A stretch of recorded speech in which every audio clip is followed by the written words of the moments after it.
Pada video terdahulu kita sudah coba melihat data, ya misalkan eh, pada literatur kita dapat gambar di atas, ya gambar yang biru, ya. Eh, Lalu kemudian data kita ternyata kita dapatkan data yang merah ini, ya untuk sampel sendiri, ya sampel yang sama, ya jenisnya sama. Dalam hal ini kita ambil ini sampelnya adalah silikon. Jadi waktu yang lalu kita sudah membahas bahwa sebetulnya ini adalah karena sumber sinar X-nya yang berbeda.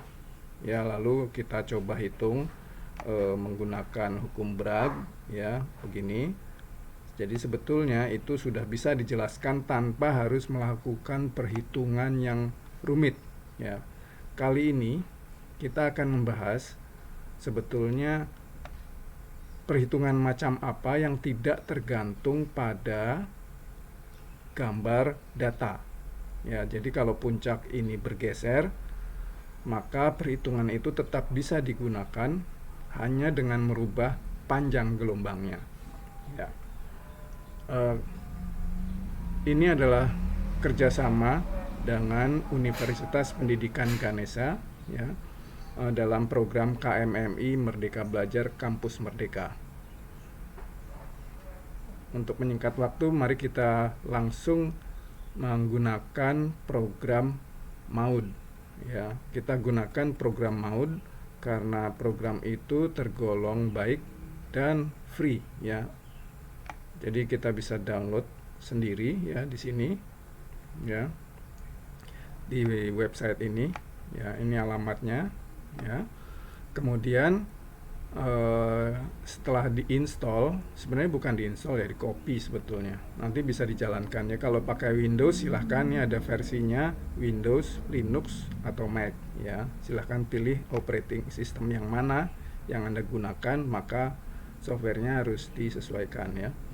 Nanti akan Anda lihat tampilannya seperti ini. Jadi sebelah kanan ini adalah hasil difraktogram, ya. Lalu di sini ada tick mark. Tick mark ini menunjukkan fasa kristalnya. Kemudian yang di bawah ini adalah selisih antara perhitungan dengan pengamatan. Ya, sebenarnya ini, ya, perhitungan dengan pengamatan, ya. Lalu ini nanti di sini ada goodness of fit, ya, ada RWP, residual dan lain-lain. Nanti di sini juga ada berapa persen fasa kristal yang ada, gitu. Kalau kita punya sampel lebih dari satu fasa. Kalau hanya satu fasa, maka persentase fasanya 100%, ya. Di sini ada informasinya. Ini angka-angka ini atau informasi ini bisa Anda copy lalu di paste ke file yang Anda inginkan untuk dilaporkan. Kemudian di sini adalah nama fasa, ini nama dataset, ya, datasets. Kemudian ada fase, phases, ya. Phases ini nanti kita akan masukkan fasa dalam bentuk file chief, ya, nanti kita akan lihat. Kemudian dataset ini adalah datanya. Jadi kita akan lihat bagaimana cara memasukkan data dengan menggunakan drag and drop, lalu fasa kristal juga dengan drag and drop, ya. Sekarang misalkan kita sudah punya data, ya, dari operator difraksi sinar X. Misalkan kita sudah punya data ini yang XRDML ini, ya. Lalu ini XRDML dari alat, ya, itu ternyata perlu sedikit dirubah, ya. Alat yang baru, ya, itu mengeluarkan ini data paling penting itu adalah ini, ya, ini angka-angka ini, ya, dan seterusnya sampai bawah, ya. Yang atas selain ini itu adalah metadata. Metadata itu adalah informasi mengenai data, ya, misalnya panjang gelombang gitu dan lain-lain, ya. Kita bisa lihat panjang gelombangnya berapa. Itu ada di mana, ya, wavelength, ya, mungkin, ya. Kita lihat pelan-pelan. Mana, ya, banyak juga nih metadatanya. Ini ada judul segala macam, ya. Nah, ini dia. K alpha 1 ini, ya. K alpha 2 ini. ya. Ke alpha 1 yang ini, ya. Ini adalah source cobalt, bukan copper. Umumnya lab di Indonesia ini memilikinya source copper, ya, tembaga, Cu, ya, bukan Co, ya. Sayangnya ada kelemahan ya Cu itu. Ya, jadi nanti kita akan jelaskan di file terpisah, di video terpisah, ya, untuk menyingkat waktu. Untuk kali ini saya akan menunjukkan bagaimana merefine data yang lambdanya adalah sekian, 1,78, ya, 1,79 lah, gitu ya. Yaitu source-nya cobalt, bukan C. Jadi cobalt itu Co, ya, bukan Cu atau copper, bukan, ya. Jadi ini kita catat nanti, lalu kita masukkan ke dalam MAUD, ya. Sayangnya MAUD tidak membaca metadata, maka tidak otomatis lambdanya berubah, ya. Jadi kewajiban analiser, ya, maksudnya yang menganalisis itu memasukkan panjang gelombang yang tepat, ya. Oke, mari kita lihat, ya. Jadi kita udah punya data ini dari operator difraksi sinar X, dari ya. Kemudian ini satu-satunya file yang kita punya, ya. Lalu kita nanti akan membutuhkan fasa kristal. Fasa kristal kita bisa peroleh dari ini, Crystallography Open Database, ya. Ini suatu database yang open, ya, siap. Setiap orang bisa memasukkan, ya, dengan bertanggung jawab data-datanya, kemudian untuk di-share penggunaannya kepada peneliti lain, ya. Misalnya kita ini cukup besar, makin lama makin besar, ya, karena komunitas yang bekerja di sini tanpa imbalan uang, ya. Jadi mereka saling memajukan antara satu dengan lainnya.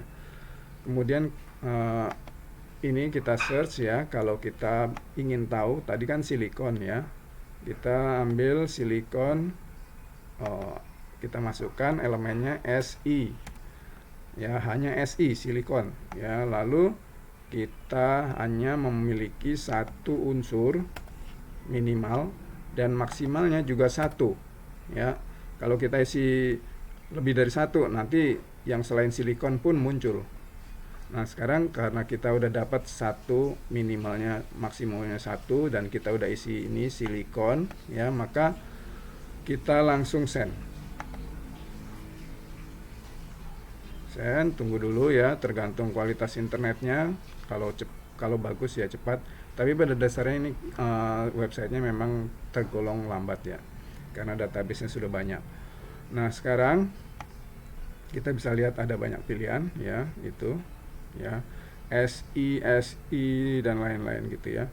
Nah, nanti di dalam SI itu ada yang ini nih, choice 2 sama choice 1, ya. Itu pemilihan sistem pemilihan space group, ya, space group choice 2 ini.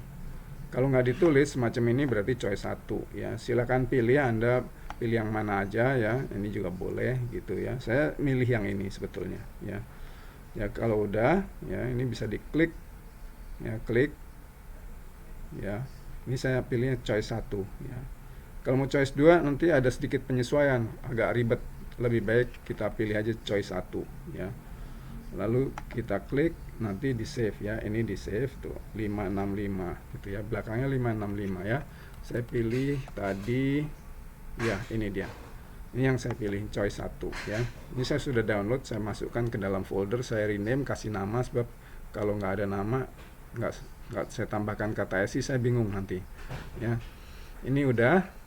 Jadi kita punya dua file, ya. Dua file ini cukup untuk kita bekerja dengan MAUD. Lalu kita coba bagaimana cara memasukkan data, ya. Kita tarik, ya, kita tarik ini XRDML. Oh ya, setelah di download, jangan lupa, maksudnya setelah kita memperoleh data XRDML dari operator diffractometer, kita perlu memastikan ini, ya. Ini file yang tadi saya bilang itu data, ya, yang diperoleh dari operator atau dari penanggung jawab alat. atau dari manapun Anda memperoleh data, ya ini file datanya dalam extension XRDML. Ini keluaran dari Panalytical ya, XRDML. Kalau mau yang 2 kolom itu bisa dikonversi sebetulnya ya. Tapi penjelasan mengenai ini, cara konversi dan lain-lain kita bahas di video lain ya.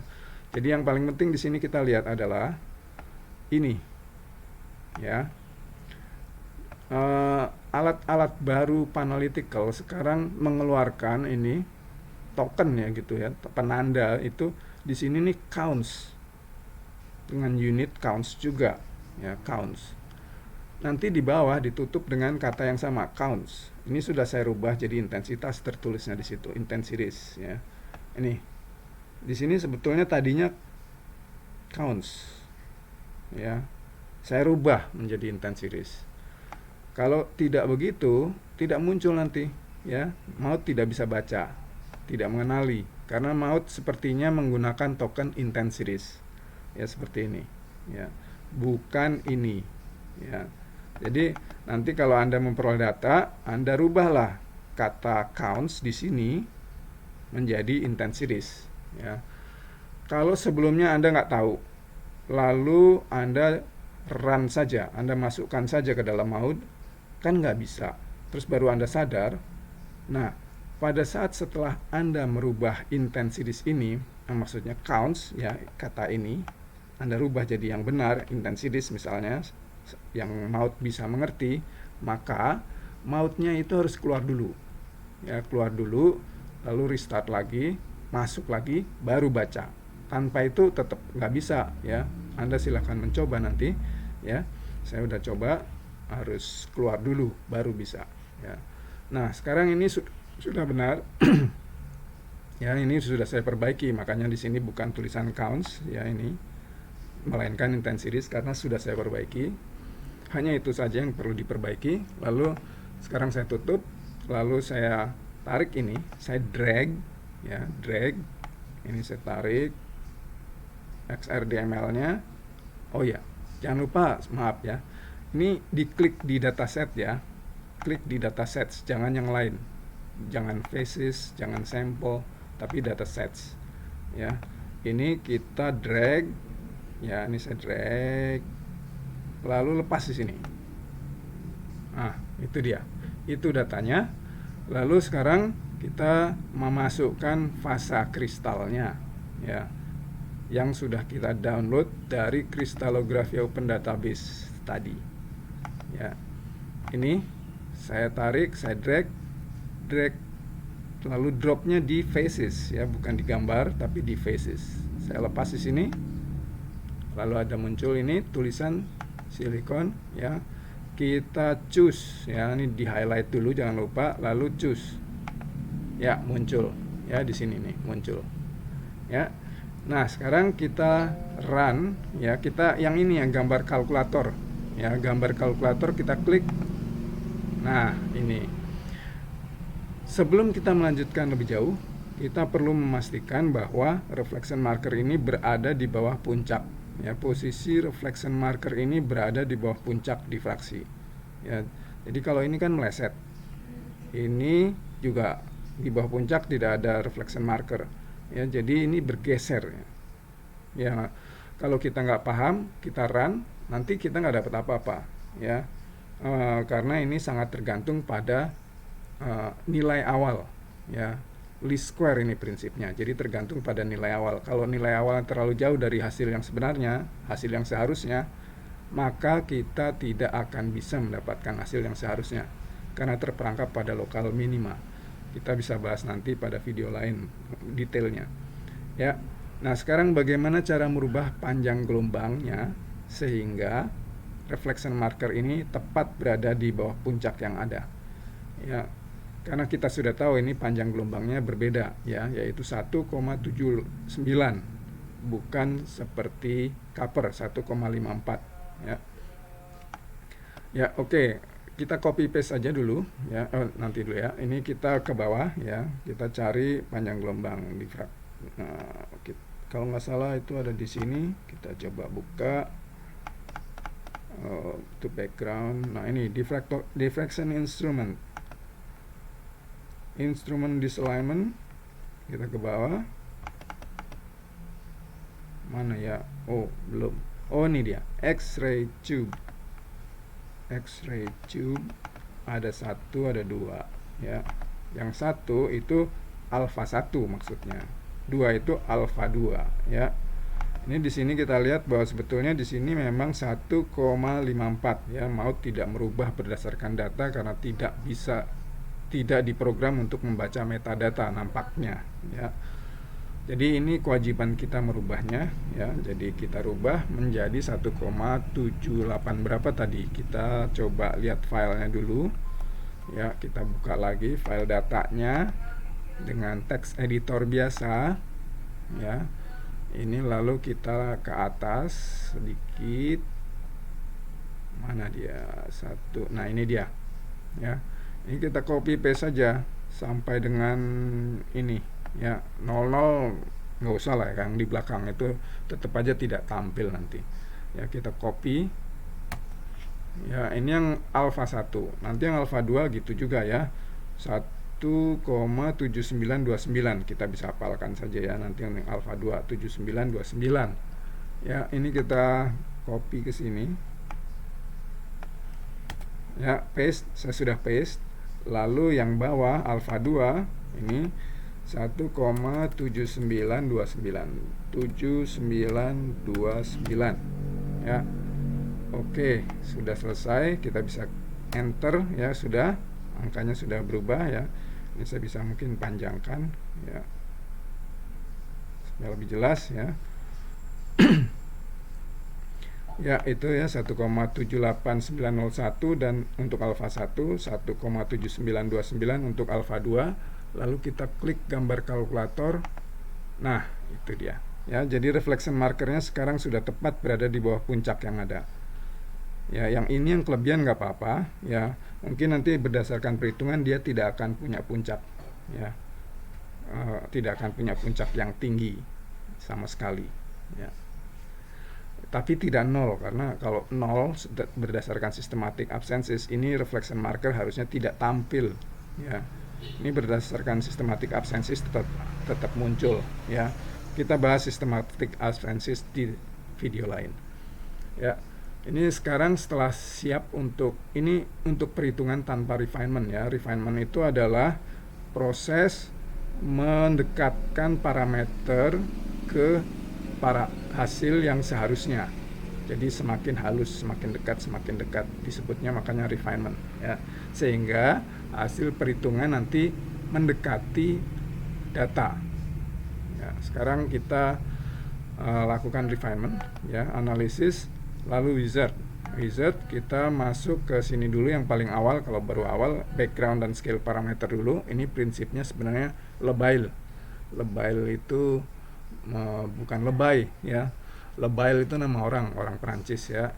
Dia menemukan metode untuk fitting puncak berdasarkan posisi dan tinggi saja. Tidak ada informasi mengenai struktur kristal. Kita bahas pada video lain ya. Kita go sekarang, go ya. Kita lihat nih ada tumbuh merahnya ya. Kita lihat ini ya tuh. Tapi masih belum sempurna, nggak apa-apa. Kita lanjut ke analisis berikutnya, wizard, lalu basic phase parameters. Nggak terlalu banyak berubah karena cuma satu fase ya, jadi tidak ada prosentase fase yang bisa dirubah karena cuma 100% adanya ya. Maka langsung aja kita masuk ke quantitative analysis. Klik sini, go.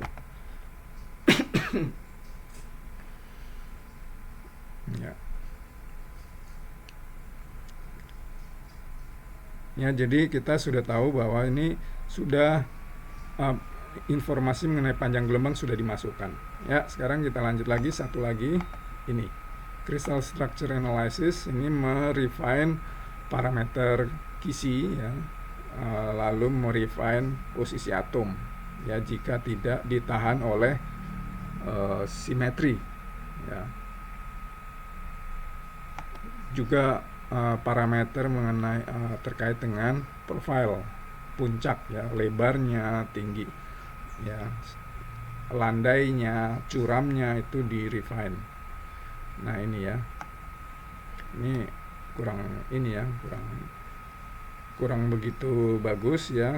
Ya jadi ini hanya ini yang kurang begitu bagus, yang lain sebetulnya udah oke ya. Ini misalnya ya udah oke. Kita, oh ya, kita bisa lihat ya, kita amati di sini itu ada dua puncak tuh berdekatan ya. Ini yang tinggi ini adalah alfa 1 ya, dalam hal ini adalah K, kulit K alfa 1 ya, dari atom CO, bukan Cu ya, CO, kobalt. Lalu di sebelahnya ini ada yang tingginya setengahnya dari yang tinggi, itu adalah alfa 2 ya. Tadi sudah kita masukkan juga kan, panjang gelombangnya sedikit berbeda, makanya ini sepertinya ada dua puncak ya. Dan di diffractometer iris yang kami gunakan itu alfa 2 tidak difilter, jadi muncul ya. Kegunaannya untuk menambahkan intensitas ya, dia berperan, ada peranan karena dia meninggikan puncak ini karena ada bagian yang berimpit di sini ya. Di sini kan, ini kalau sebenarnya pada dasarnya puncak tuh Gaussian untuk X-ray, tapi kalau dia berimpit begini itu dia jadi Gaussian yang bertumpukan ya. Jadi ada bagian yang mempertinggi puncak yang tinggi ini ya, jadi menambah intensitas. Jadi makanya filter alfa 2 tidak digunakan supaya intensitasnya agak bisa bertambah gitu ya, walaupun tidak terlalu besar nambahnya. Nah ini kita bisa lihat bahwa sebenarnya profilnya kurang bagus ya, kita pakai dengan settingan standar kurang bagus. Nah tapi silakan bermain-main ya, Anda bisa lakukan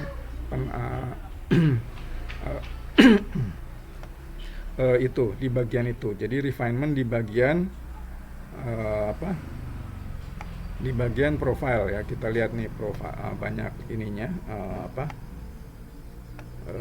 pilihannya ya. Semua yang fix ini, yang kalau background nggak, udah oke ya sebenarnya.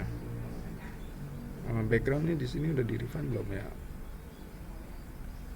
Ini background ya, refine sudah nih. Ini udah ya, ke bawah tuh background sudah di refine ya, jadi udahlah, background udah bagus sebenarnya. Sekarang kita lihat profile ya, profile ada di mana, kita lihat. Disalignment zero diffractometer sudah di refine juga oleh oleh setting standarnya ya. Kemudian kita lihat di sini. Nah ini profile ini ya, Cagliotti PV ya. Jadi profilnya ambil Cagliotti ya. Nah, bisa pilih yang lain sebetulnya ya. Kita misalnya Gaussian ini lebarnya misalnya ya, gini kita bisa refine misalnya gini ya. Lalu klik yang tadi lagi ya, wizard, terus crystal structure. Kita lihat, kita harusnya mencatat ya. Kalau Anda mau teliti ya, Anda perlu mencatat ini di dalam logbook Anda ya, WRP ya, itu jadi patokan. Misalnya semakin kecil angka WRP itu semakin baik.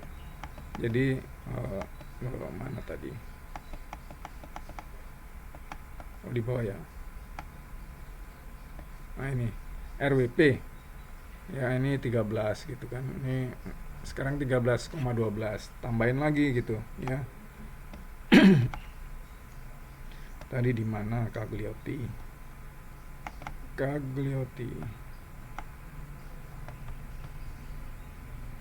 sebentar ya, ini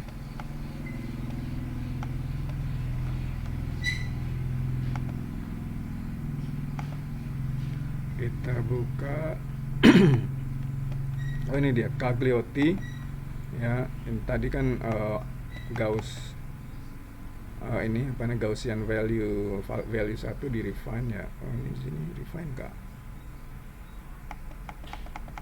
Mana yang, atau gini, ini sekaligus saja kita refine ya. Ini yang positif aja kita refine ya. Ini kita refine, ini kita refine.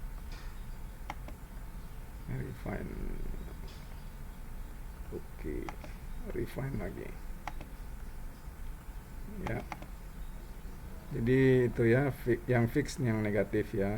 Gaussian tadi juga kan sebetulnya di refine ya, kok sekarang enggak ya, atau Gaussian nanti dulu ya. Ini sekarang udah, sekarang kita lakukan refinement crystal structure, go. Tadi berapa RWP nya?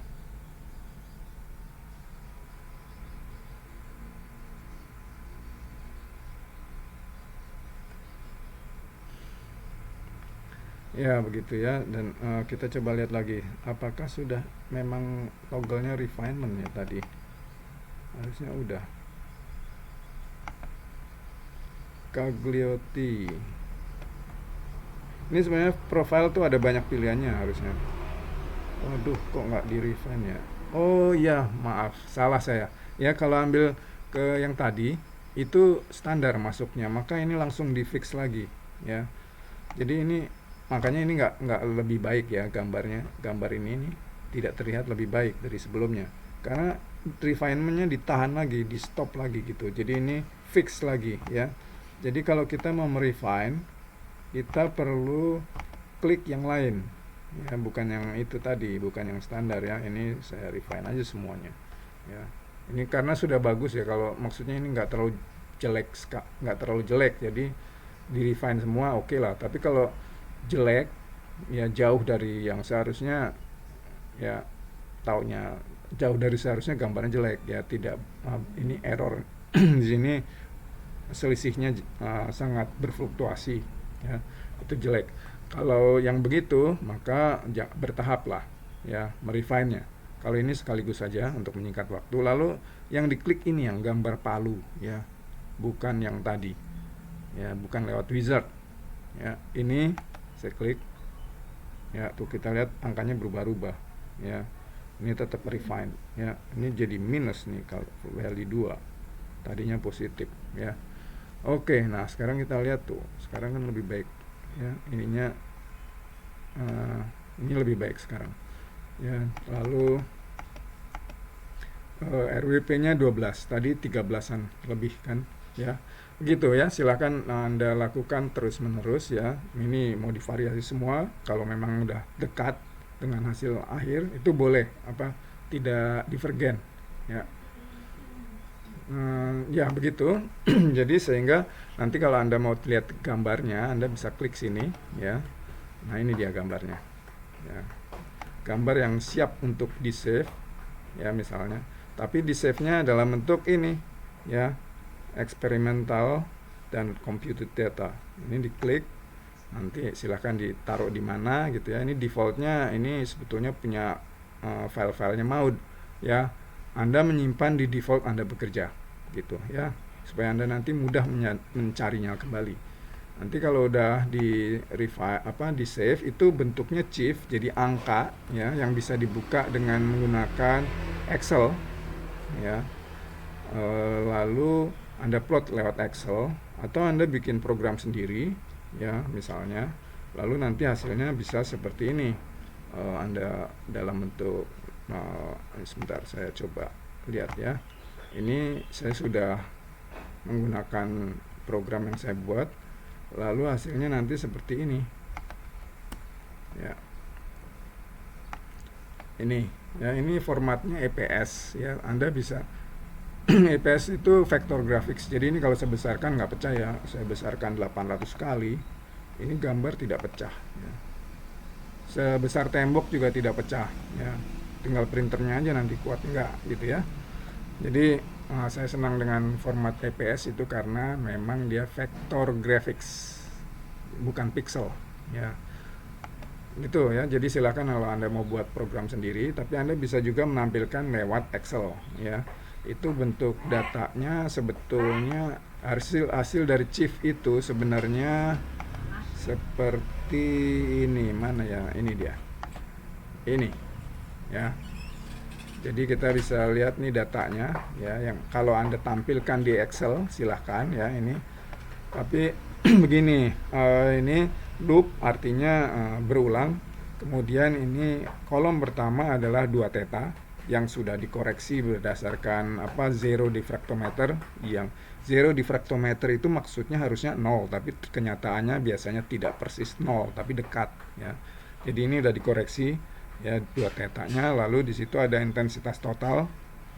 Lalu ini ya intensitas total berarti yang sudah diproses gitu ya. Ini ya.